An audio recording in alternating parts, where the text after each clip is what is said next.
ఎంత చెప్పుకున్నా తనివి తీరని ఆ శ్రీరాముని జన్మ కథ తెలుసుకుందామా? శ్రీరాముడు త్రేతాయుగంలో భగవాన్ విష్ణువు యొక్క 7వ అవతారంగా జన్మించాడు.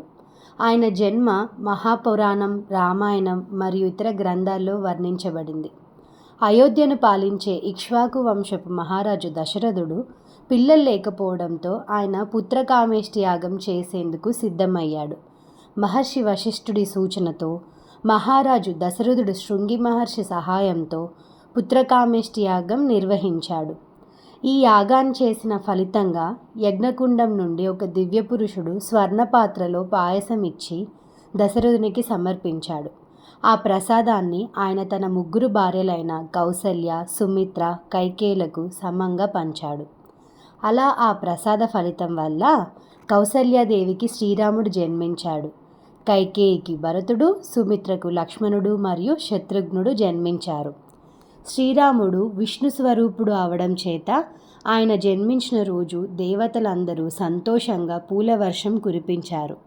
ఆయన జన్మించిన రోజుని ఇప్పటికీ మనం శ్రీరామనవమి పండుగగా జరుపుకుంటాము.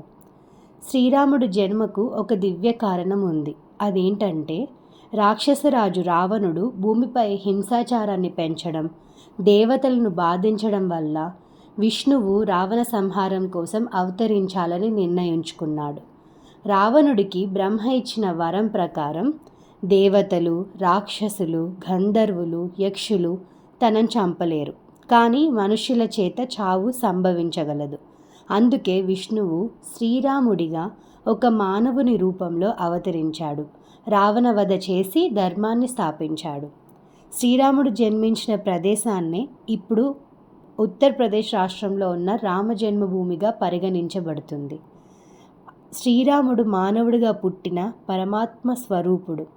ఆయన పురుషోత్తముడు అని పిలుస్తారు. రాముడు మానవులకు తపస్సు, ధర్మం, సేవ, నిస్వార్థ ప్రేమకు ప్రతిరూపంగా నిలిచాడు. ఈ శ్రీరాముని జన్మ దైవికం మాత్రమే కాదు, భూమిపై ధర్మాన్ని స్థాపించడానికి, భక్తులకు ఆదర్శాన్ని చూపించడానికి జరిగిన గొప్ప అవతారం. ఈ కథ రామాయణం, విష్ణు పురాణం, భాగవతం వంటి ఎన్నో శాస్త్రాలలో స్పష్టంగా వివరించబడింది. శ్రీరామ్ జయ రామ జయ జయ.